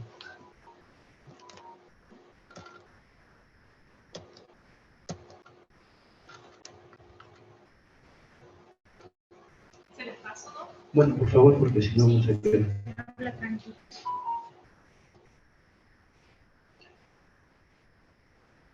Otitis media, el proceso inflamatorio que afecta a la mucosa, que recorre todos los espacios de la caja del oído medio y las cavidades neumáticas del temporal. ¿Por qué? Porque todo está recubierto por el mismo tipo de epitelio. Eso es una forma en la cual partimos. Próximo. El 94% de los chicos experimentan al menos un episodio de una otitis media antes de los 2 años, lo que hace que esta patología ocupe el segundo lugar luego de las infecciones respiratorias en dicha población, y la otitis media es la principal causa de prescripción de antibióticos en los países desarrollados. Entonces, esto, desde una publicación del 2001, del Archivo General de Pediatría, de la Sociedad Argentina de Pediatría, 2004, 2012, 2014, y esto ahora estamos en el 2017 y 15, y este trabajo es del 19, mucho no ha cambiado. O sea, en esa cantidad de años y trabajos multicéntricos, esto no ha cambiado. Entonces, próximo, por favor. La incidencia pico de otitis media está entre los 6 y los 13 meses. El problema de tener una otitis media antes de los 6 meses, obviamente, que es la gravedad del mismo. Y si esto es antes del año, el paciente en un 70% de los casos, hablando estadísticamente, va a tener la capacidad de hacer una otitis media recurrente. O sea, que cuanto más chico es el paciente, más probabilidad de que tengamos patología crónica del oído medio vamos a tener. Entonces, esto es una cosa que es estadística. Ahora, cada uno con sus pacientes en sus consultorios, para mí más que una estadística es una realidad. Cuanto más chiquitos son, más veces consultan. Algunos estudios encuentran un sobrediagnóstico de este cuadro en los niños, porque resulta que, como hemos dicho, es entre los 6 y los 13 meses de edad. Entonces, nos vamos a acordar esto después porque lo voy a volver a repetir, pero el diagnóstico es clínico y es otoscópico.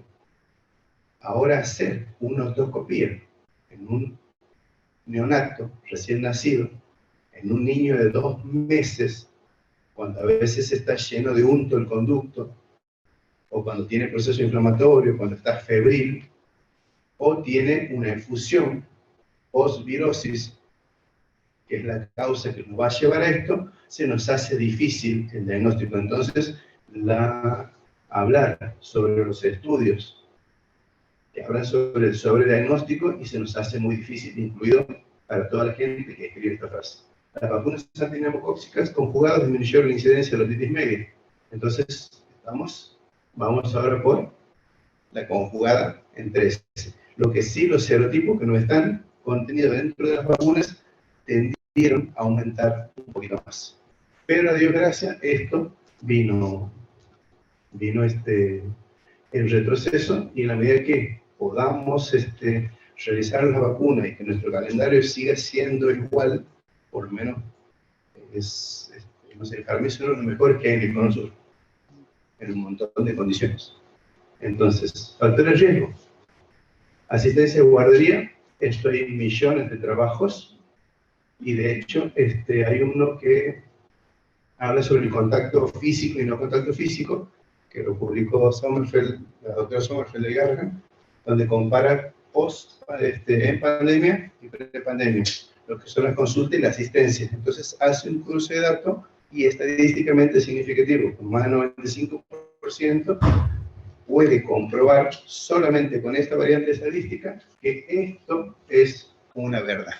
O sea, nosotros ya lo sabemos, lo podemos presumir, pero hecho con una corte de casi 4.000 changuitos. Entonces se hizo interesante el estudio, es muy simple, pero muy gráfico para esto. Exposición al humo del cigarrillo, ni que hablar, ni siquiera el humo, o sea, estar cerca de alguien que fuma, la lactancia artificial, sobre todo la posición de la lactancia, no solo la artificial, sino cuando estamos dando lactancia materna en posición horizontal. Estoy en revisión con respecto a esto, anomalías craneofaciales con cualquiera de los síndromes que tenemos, craneofaciales, Cruzón, Pierre-Robin, Treacher-Collins, anomalía metacardial, parálisis facial congénita, ausencia del séptimo par, se me olvidó el nombre del síndrome. Factores ambientales, ¿sí? En donde hay lugares que ambientalmente hay predisposición a ciertas cosas. Por ejemplo, nosotros estamos en la provincia de Santiago del Estero y mucha gente que viene de la zona sur, vamos a poner una localidad, Telares, tiene un proceso rinítico y a veces hace nomes. Lo que pasa es que tiene una cantera a 10 kilómetros. Entonces viven tapados en tierra y con un montón de otras cosas que sale de la explosión y el explotamiento de esa cantera, al igual que gente que vive en fría, con el biodiesel, con la cementera. Entonces yo veo mucha gente que consulta por procesos riníticos y si uno tiene un proceso a nivel nasal, cuanto más chiquitos somos, vamos a tener algo a nivel del oído medio. El sexo, algunos dicen que más varones que mujeres, otros más mujeres que varones, y el nivel socioeconómico, cuanto más bajo es, más factor de riesgo vamos a tener. Me habló de los pacientes con síndrome de Down también, con la estructura craneofacial. Próximo. Y me había olvidado algo. El reflujo.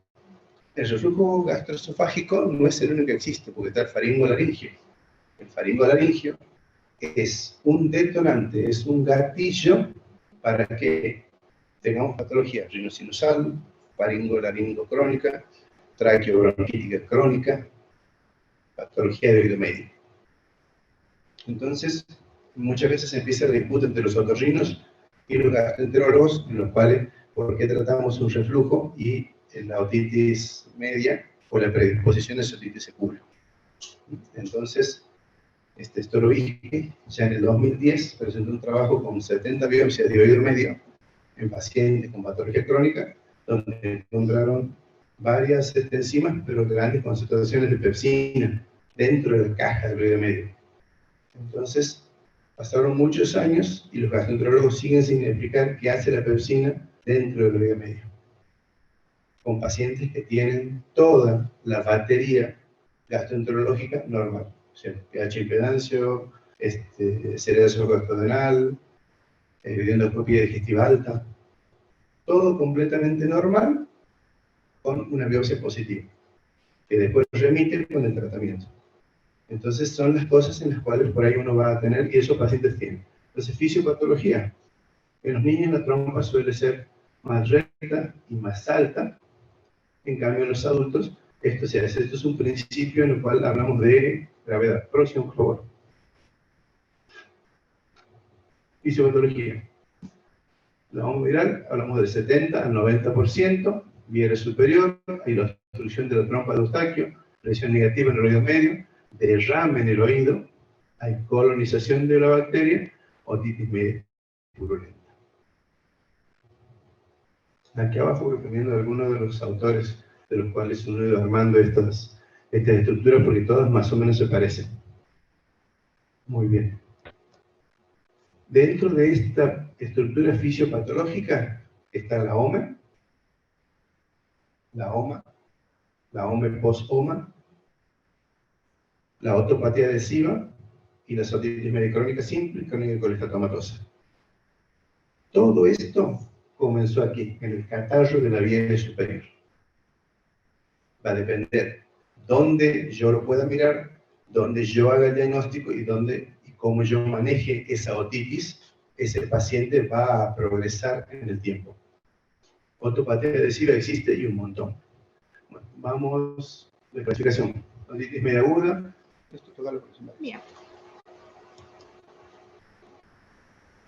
Esporádica, repetición, persistente, recidivante, recurrente, otitis media serosa, media crónica, simple, colesteatomatosa, que ya hemos hablado. Bueno, entonces, ante tanta otitis, pasemos por favor a la próxima. Diagnóstico. Bueno. Esto tiene dos partes que es lo que a mí me gusta y que ahora vamos a hablar. Entrenamiento, equipo apropiado, remoción del serum. Y es lo que le decía recién, o de lo que haya dentro del oído. Entonces, todo es muy lindo, como decíamos recién, ay, sí, yo tengo el otoscopio o el challenge con la perita neumática y tengo el videoscopio para... Si no podemos limpiar el oído, no hay forma. Si no podemos aspirar el oído, no hay forma. Para aspirar, para limpiar un conducto en un bebé, hay que tener mucha experiencia, mucha cancha, ser muy lúcido en lo que se está haciendo, inclusive, alguna que otra vez el paciente se tiene que sedar, o sea, recibir una anestesia para poder hacer tal procedimiento. Entonces no es simple. Inclusive cuando vamos a hacer, por ejemplo, la prevención del screening auditivo. Entonces no pasa y la madre anda de aquí para allá, y tiene un poco de unto dentro del oído. Entonces, vamos de nuevo, sigamos por favor. Entonces, otoscopios, un frontoluz, microscopio, remoción del cerumen dentro del oído. Entonces, dentro de lo que hace a la consulta pediátrica o a pediatras clínicos en forma general, llegamos hasta aquí.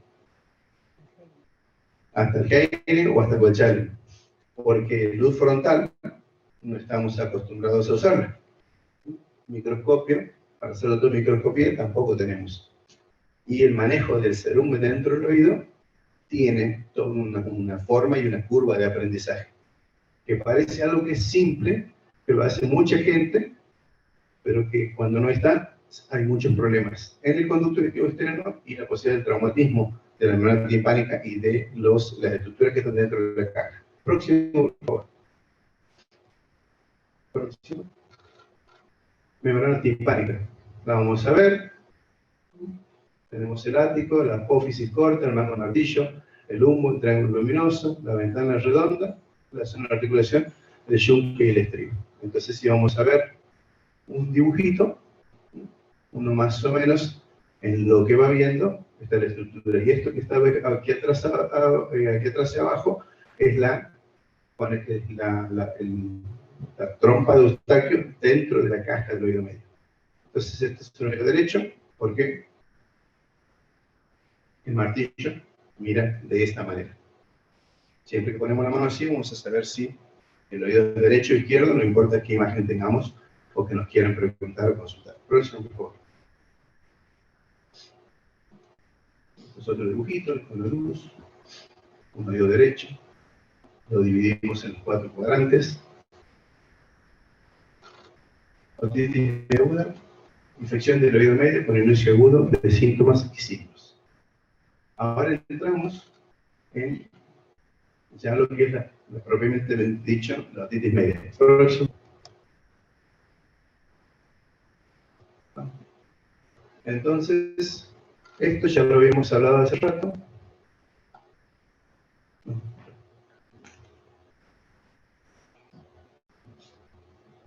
Vamos, por favor. Más. Sí. Bien.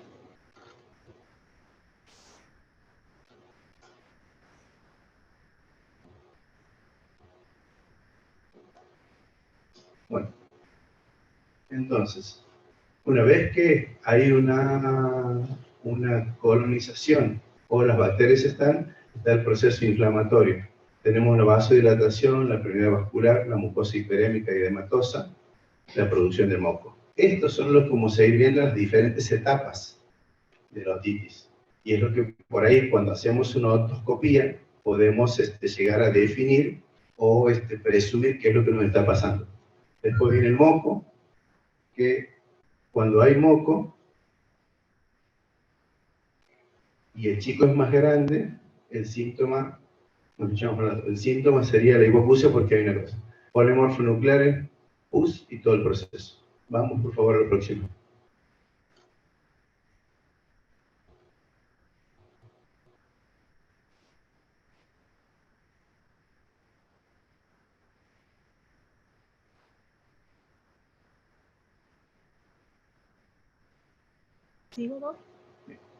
Entonces, tenemos procesos infecciosos de 3 a 8, existen varios serotipos, hacemos con procesos virales, etiología, estreptococo neumonía el 40%, el hemófilo el 35%, el Moraxella catarrhalis el 10%, virus, sincitividad respiratoria el 74%, influenza, el parainfluenza entre el 42 y el 25% respectivamente, y el rinovirus el 10%. Entonces, casi el 80-90% estamos. Entonces, sigamos con el diagnóstico. Empieza con la ortorrea. Cuando hay ortorrea, es como hacer el diagnóstico con el diario del lunes. Pero, ¿y si es una otitis externa supurada? Entonces, ahí tenemos un problema. Y la ortorrea, cuando hay en los chicos y en la piel del conducto activo externo, tiene la gran capacidad de inflamarlo raudamente. Entonces, muchas veces nos queda la disyuntiva si el chico ha tenido una otitis externa o ha sido una otitis media que nos ha llevado a una externa. Entonces, bueno, catarro superior, 5 días, rinorrea verde, otodinia, el dolor de oído en los chicos. El dolor de oído en los chicos es, no lo deja dormir, el chico se acuesta, 2, 3 de la mañana se despierta. Esto es porque el cortisol en sangre comenzó a descender y 2, 3 de la mañana ya está completamente bajo, hasta que empieza a subir de nuevo a medida que el sol se acerca. Entonces, el proceso antiinflamatorio que tiene el cortisol sobre los tejidos empieza a disminuir. Entonces, el chico duerme en paz y abre el ojo con un grito. Entonces, la otodinia es una de las opciones. Muchas veces se pueden tocar la piel del oído o al tocar el pabellón. ¿Por qué? Porque la mayor cantidad de tejido en los chicos es cartilaginoso. Y la edad hemos dicho que van entre los 6 meses y los 2 años, vamos a poner. Entonces, es muy difícil que nos digan muchas veces cómo es el dolor, si es que hay hipoacusia, o sea, otros síntomas que son más capitales cuando el chico es más grande o cuando lo hacemos en un adulto. Irritabilidad de llanto excesivo. Próximo, por favor. Hipoacusia, sensación de tapado, eso es algo que no nos decía, fiebre, vómito, diarrea. O sea, si empiezas con vómito y diarrea, chao, o sea, no llegamos nunca al oído. O hasta que llegamos al oído, es un detalle. Entonces, por eso el diagnóstico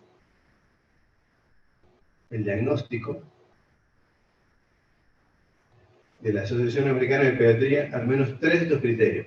Moderado a severo abultamiento de la neumonía timpánica, nuevo comienzo de la ortorrea sin antecedente de la otitis externa, leve abultamiento de la membrana timpánica con inicio menor de 48 horas de otalgia asociada a eritema en la membrana timpánica. Esto es una de las cositas que, desde el punto de vista de pediatría clínica, me parece que es lo más emblemático para lo que es el diagnóstico de una otitis. ¿Por qué? Ya hemos hablado del problema para ver el conducto. Entonces, yo muchos siento decir, hay la otoscopia neumática. Hay que calzar el otoscopio en el conducto. Tiene que sellar. Y hay que apretar la perita y dar presión positiva para que se mueva la membrana, presión negativa para que vuelva. Y eso lo tengo que observar y tiene que estar completamente quieto. Parece tan simple, En un adulto es una cosa, bueno, un chico de 5 o 6 años. Pero a alguien que le duele el oído, si usted le va a hacer el movimiento de la garganta timpánica, o si tiene el proceso de edematosis inflamatorio que se hace al costado de las paredes del conducto auditivo externo, donde está insertado, o sea, en la vuelta nasal gargle, es difícil que hagamos esto. Entonces, yo tenía oportunidad de estar en el servicio de otorrino haciendo algunas cosas en el garganta y veía como 4 personas agarraban una criatura para agarrarla nomás un quinto de la cabeza y el sexto estaba sentado mirando. O sea, bueno, yo calculo que así con anestesia enzimática debe ser simple, pero nosotros en nuestros consultorios no disponemos de 6 personas para que nos ayuden a ver a los chiquitos y hacer todo esto. Entonces, este cuadrito, tan simple como esto, nos puede ayudar a tener el diagnóstico de otitis media aguda y tomar la conducta como tal. Sí, me pareció una de las cositas más importantes de lo que vengo hablando. Próximo, por favor. Entonces, la otoscopía, toda felicidad. Bueno, el dibujito como para que lo podamos ver, esto es la contracara. Normal, próximo, por favor. Un derrame en el oído, podemos ver burbujas, podemos ver ese color amarillento ocre. Próximo, por favor.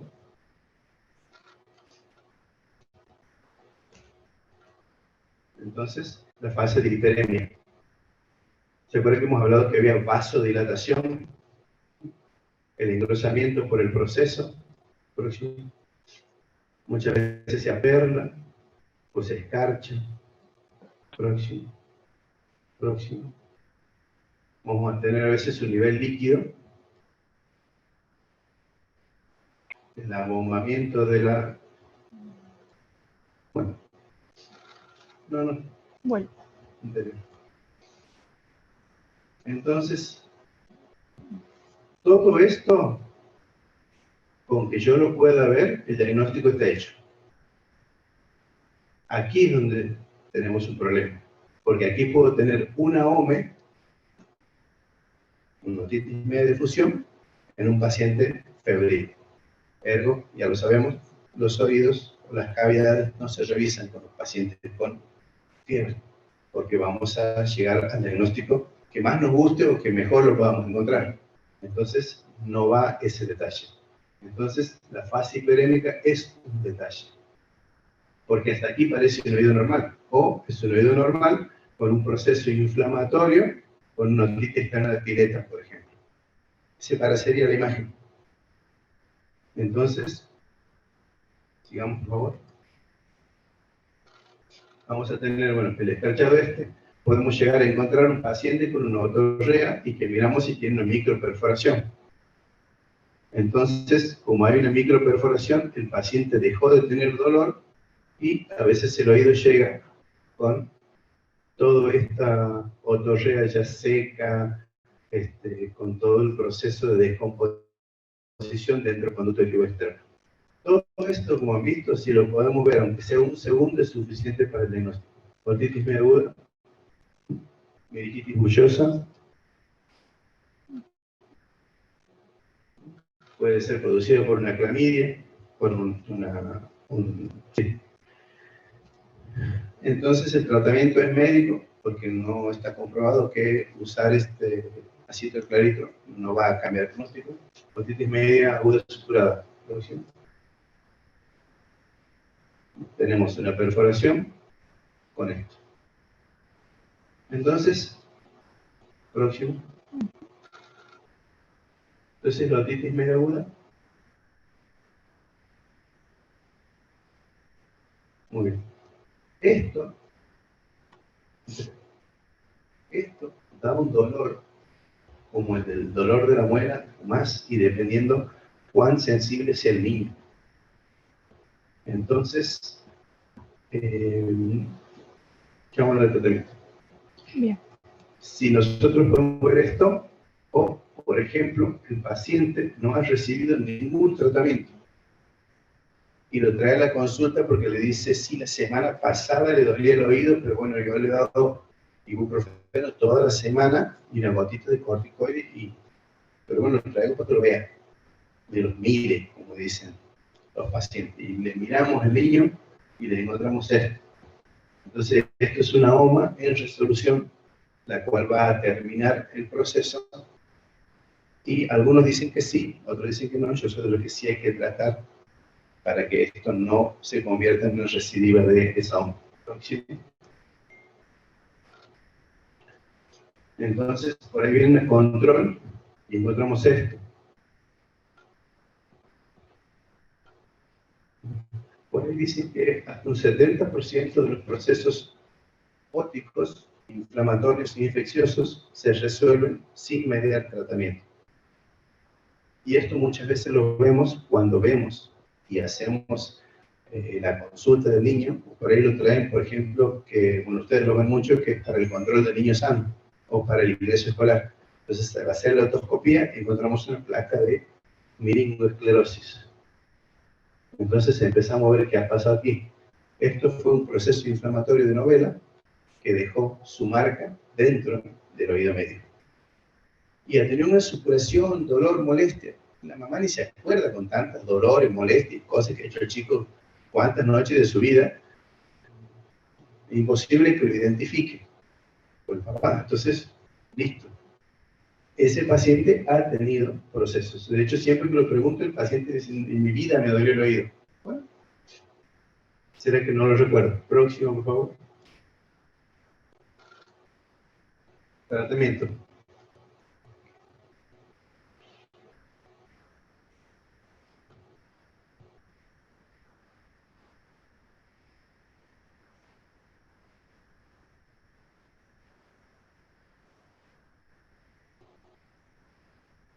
Esto es una novela griega. Entonces vamos a tratar de poner ciertas cosas. El niño con derrame purulento se debe usar amoxicilinas a dosis alta. Está la batalla de los 40 kilogramos peso día. Y del 2010, 2008 y 2012 hay un estudio en el cual la concentración inhibitoria mínima y la máxima y todo lo demás. Muy bien. Los bichos que provocan esto son, en forma purulenta, cocos, y tienen pared. Lo que necesitamos usar son bactericidas. Bactericida es la amoxicilina. La concentración inhibitoria mínima de la amoxicilina se debe mantener. Y esto se mantiene en sangre con concentración y tiempo. Por eso no se puede usar como sea.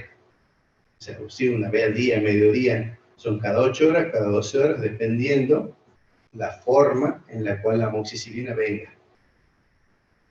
Entonces, ¿qué es lo que sí podemos llegar a charlar? Son los días.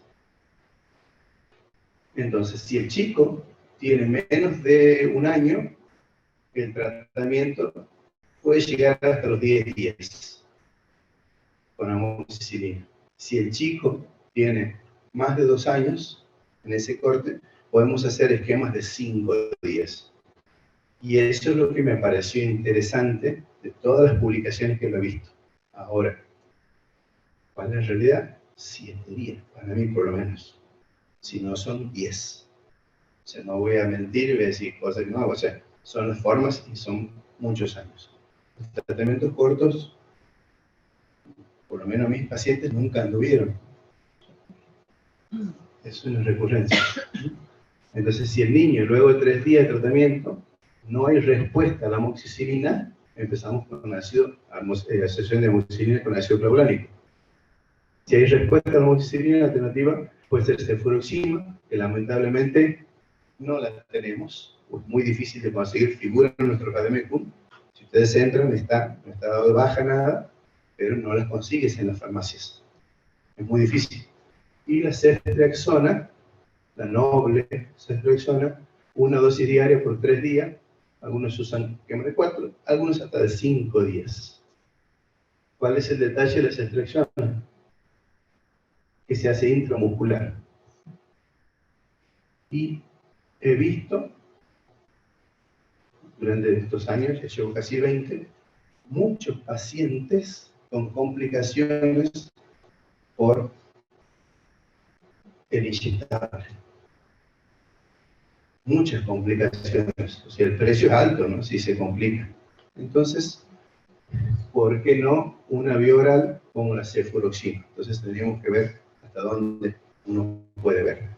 Porque es uno de los objetivos. Porque esto es pediatría. O sea, nosotros tenemos que ayudar y ver de contener al chiquito, no torturarlo. O sea, esto ya es la era de la penicilina benzatínica, una vez por día, una vez por semana, o las penicilinas intramusculares, o los que son más grandes, lo dejaban un colador al chico, porque no existían los accesos venosos, no existían un montón de cosas, pero las formas orales que vienen hoy en día. Y después, los analgésicos. La otra estrella. Los corticoides. La gran discusión, y la meningotomía, patrimonio de los otorrinos. Entonces, ¿cuál es?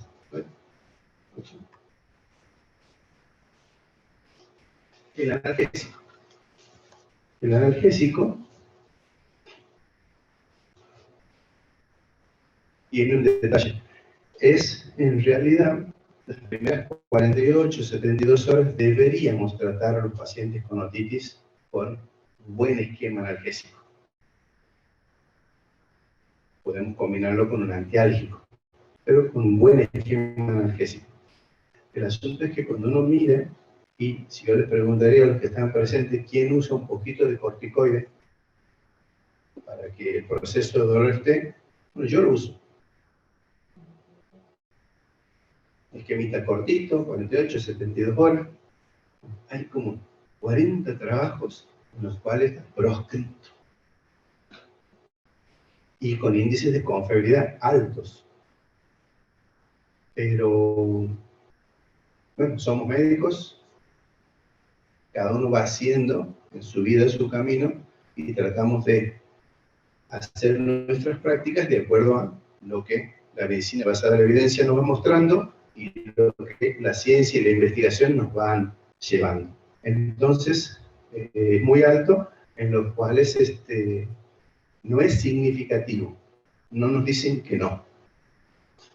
Pero lo que sí yo he visto es que en los chiquitos el uso del corticoide sucede en un analgésico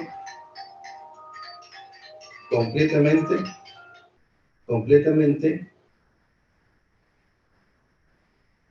asociado a un analgésico. En menos de 12 horas le sacaste el dolor. Entonces tienes un chico que puede dormir, un chico que puede comer, un chico que puede hacer varias cosas. Porque en realidad la hipoacusia, la sensación del delay en los chicos de esta edad, que es donde esta patología es prevalente, no se da porque la binauralidad la tienen después de los 4 o 5 años. O sea, el chico no se da cuenta si escucha con uno o con 2 oídos. Por eso muchas veces encontramos en el control escolar pacientes con una anacusia de algunos de los 2 oídos. Y ni enterado el chico. Hizo una hipoacusia súbita posviral, por ejemplo. Después de la OMA, la mitad de los niños presentan un derrame persistente a los 30 días, sin embargo, 90% de los derrames se resuelve espontáneamente dentro de los 3 primeros meses. Esto ya es el seguimiento otoscópico del paciente y en los cuales tenemos que hacer hincapié. Entonces, aquí, esto es la madre de varios detalles que lo que hemos hablado en la primera o segunda slide. Aquí viene la famosa resfrío mal curado, como dicen los pacientes. Entonces, si yo dejo que esa OMA, que ese derrame o ese OME post-OMA que me queda, no hay una resolución de ese 10%, voy a tener en algún momento una optopatía adhesiva de algún grado, después voy a tener una perforación, después voy a tener una simple, una colestetomatosa. Y todo empezó aquí. Entonces, nuestros pacientes con otitis aguda, bueno, ya está, señora, mamá, listo, no está todo seguro, está hermoso el niño, chao. O sea, lo tenemos que explicar, tenemos que hacer el control. Entonces, mucha gente nos toma como diciendo, ah, claro, si me quiere ver en la consulta. No, no es me quiere ver 10 veces en la consulta. Tiene un fundamento mucho más simple. Entonces, próximo poco. Resistencia a los antibióticos. Neumococos, 10 a 40%. Macrólidos, trimetoprima, sulfametosol, a 50%. Esto lo he puesto porque esto es viejito, hoy contraindicado. Y hay muchos que siguen usando el trimetoprima sulfa. O sea, directamente tendría que salir del Bademecum para el tratamiento de los otitis. O sea, es algo que lo tendríamos que descartar. El hemófilo influenza, la Moraxella catarrhal. Entonces, como verán, tenemos resistencia antibiótica y estas son publicaciones que no están, no son hechas por nosotros, las vamos trayendo, las vamos viendo, las vamos compilando y en la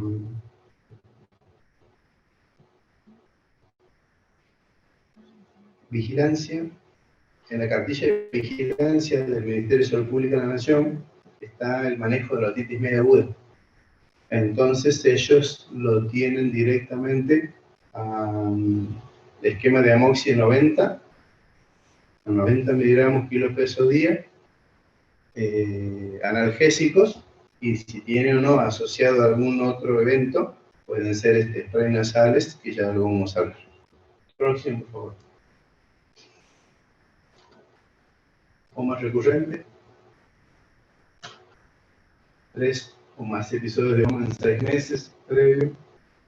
4 o más episodios de homa en 12 meses previo. Y 14 de homa antes del primer año. Entonces, vamos. Tratamiento individual de los episodios. Antibiótico profiláctico, amoxicilina.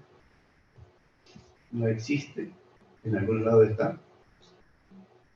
Miringotomía con tubo, tratar el factor predisponente, adenoidectomía. Entonces, ¿por qué esto no lo pongo y no lo desarrollo? Porque es patrimonio del especialista. La otitis media aguda es recurrente cuando empezamos la complicación. O sea, pediatría, o sea, no es por ser tajante o poner límites a nadie, pero la otitis media aguda, hasta el segundo episodio, el tercer episodio, es patrimonio pediátrico. Después de eso tenemos que buscar las causas concomitantes. Y las causas concomitantes pueden ser el reflujo, ser sindrómico, tener una hipertrofia de adenoides, un proceso adenoidítico crónico, tener amígdalas sépticas. Entonces, los tratamientos empiezan a ver. O, por ejemplo, el paciente tiene una OME, o sea, una otitis media de difusión crónica, que se sobreinfecta. Entonces, son un montón de otras patologías que empezamos a ver. Próximo, por favor.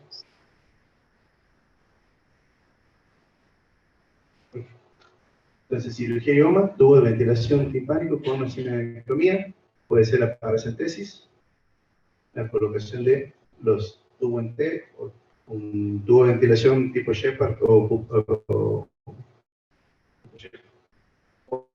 un tubo en T en los pacientes con síndromes asociados, por ejemplo, los pacientes con fisura labio palatina, en cualquiera de sus estructuras. Hoy, gracias a Dios, con la técnica de Sommerfeld, esto ya no es tan así como hace unos 10 años o 15 años atrás. En realidad, desde que se empezó a hacer la técnica de Sommerfeld y Santiago del Estero, esa técnica la desarrolla con el doctor Marrodán y el equipo del doctor Marrodán y la doctora Calamaro a la cabeza. Son los que modifican la técnica. La traen a Santiago, entonces nuestros niños tienen muchos menos procesos inflamatorios de la vida médica, porque la técnica a eso apuntó en algún momento más allá de todo lo demás. Próximo, por favor. Complicaciones. mastoiditis aguda, labirintititis, parálisis facial, meningitis. Entonces, la mastoiditis aguda, Sí. la mastoiditis aguda es una mastoiditis. Es el proceso inflamatorio de la mastoides con el síndrome general infeccioso del paciente. Si hiciéramos una tomografía a cada uno de los pacientes que tiene otitis media aguda, van a ver que la mastoides está comprometida. Porque la mastoides es una cavidad neumática que se comunica con la caja del oído medio por la parte de atrás con la ditus anantrum. Entonces siempre reacciona. Siempre que la caja toca el timbre, la de atrás también sale a atender. Entonces, esto es una condición. Entonces, la mastoiditis está.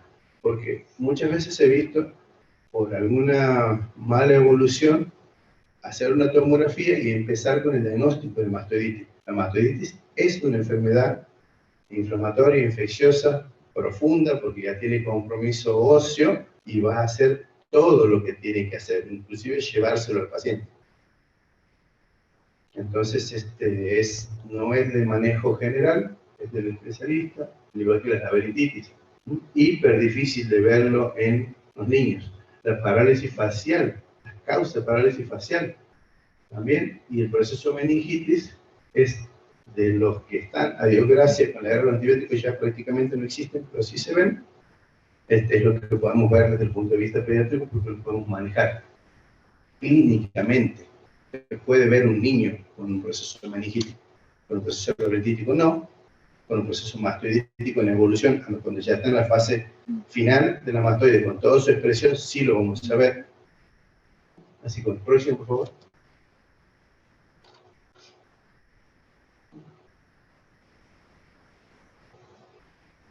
La mastoiditis en Estados Unidos es el 2 por 100.000, o sea que es prácticamente despreciable. Próximo, por favor.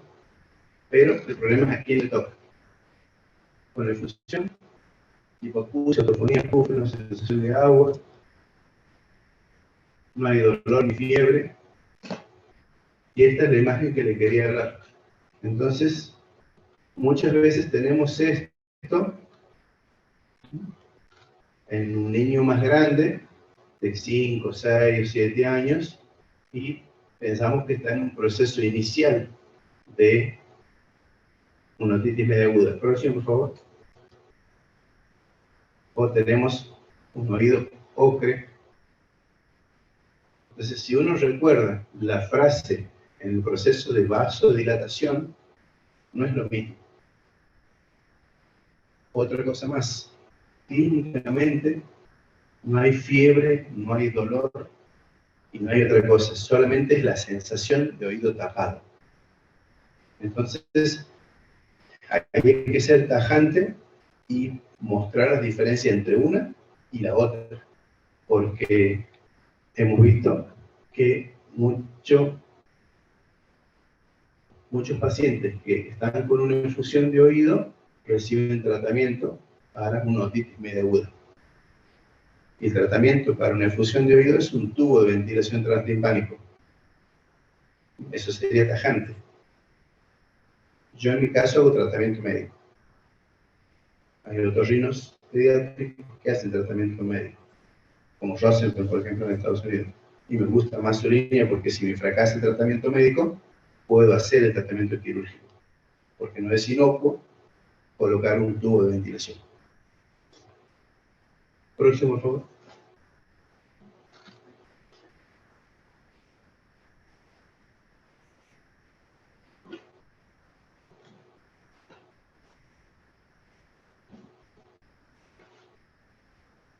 Bueno, se debe plantear la meningocentesis, la colocación del tubo, un derrame persistente de más de 3 meses y el proceso crónico de derrame de unos 6 meses si existe una periodicidad de más de 30 decibeles.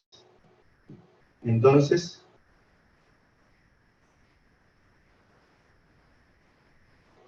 aquí tenemos que, si nosotros venimos haciendo el seguimiento de nuestro paciente, en esto que hemos hablado anteriormente, en esa OME, post-masa de fusión, después de un proceso inflamatorio agudo, en el seguimiento, si lo queremos hacer nosotros, lo podemos, como pediatras. Bueno, tiene el dedo ocupado, tiene el dedo ocupado, tiene el dedo ocupado. Le pido una audiometría, una timpanometría, impedancia y reflejo, es por la edad, y resulta que me da una pérdida de más de 30 decibeles. Entonces ese paciente interconsulta con otorrino, porque seguramente va a ir a la colocación de un tubo de ventilación, o por lo menos una meningotomía, como hemos visto anteriormente. Pero hasta aquí podemos compartir esta parte. O sea, el pediatra tiene su paciente, tiene su niño, que a veces lo conoce desde que ha nacido, y le vamos haciendo un seguimiento. Entonces después entra el otorrino a hacer lo suyo, y el pacientito después sigue haciendo todas las otras estructuras en el manejo y el seguimiento de ese paciente. Por eso hay que ver cómo uno puede hacer el equipo con el otorrino para definir cómo hacer las conductas y el protocolo que mejor le quede al paciente de acuerdo a la evolución. Próximo, por favor. Bueno, la meningotomía, que es el agujerito. Próximo. Los tubitos, como ya hemos visto hace rato. Conclusión. La OMA es de gran importancia en la atención primaria, o de gran prevalencia, especialmente en pediatría. El diagnóstico, otoscopía neumática, criterios de diagnóstico, otoendoscopía. Bueno. Todo lo demás, si pudiéramos tener una óptica y una luz de LED de buena potencia, y si eso no es una otoscopía con una óptica, se magnifica la imagen. Entonces, todo lo demás, la videootoscopía o la otoscopía, lo vino a dejar de lado. O sea, yo uso ópticas ya hace muchos años. El microscopio para mirar el oído son muy en patologías bastante precisas. Pero la evaluación otoscópica, así sea de un prematuro en otro, porque tenemos ópticas que miden 2 milímetros, de 0 grados, de 30 grados. Si uno se forma y puede acceder a esto, todo lo demás lo puede resolver. Manejo oportuno de los antibióticos para evitar la recurrencia, manejo de 48 horas a 72 horas de analgesia y seguimiento para cortar la duración de los síntomas. Como pediatras, esto sería uno de nuestros objetivos. Complicaciones intra- y extracraneales, evitarlas, y bueno, obviamente el riesgo de muerte. Y esto, cuando hablo de riesgo de muerte, hablo cuando la otitis o la sospecha de la otitis está dada en un paciente menor de 3 meses. Y ni que hablar si el paciente es neonato.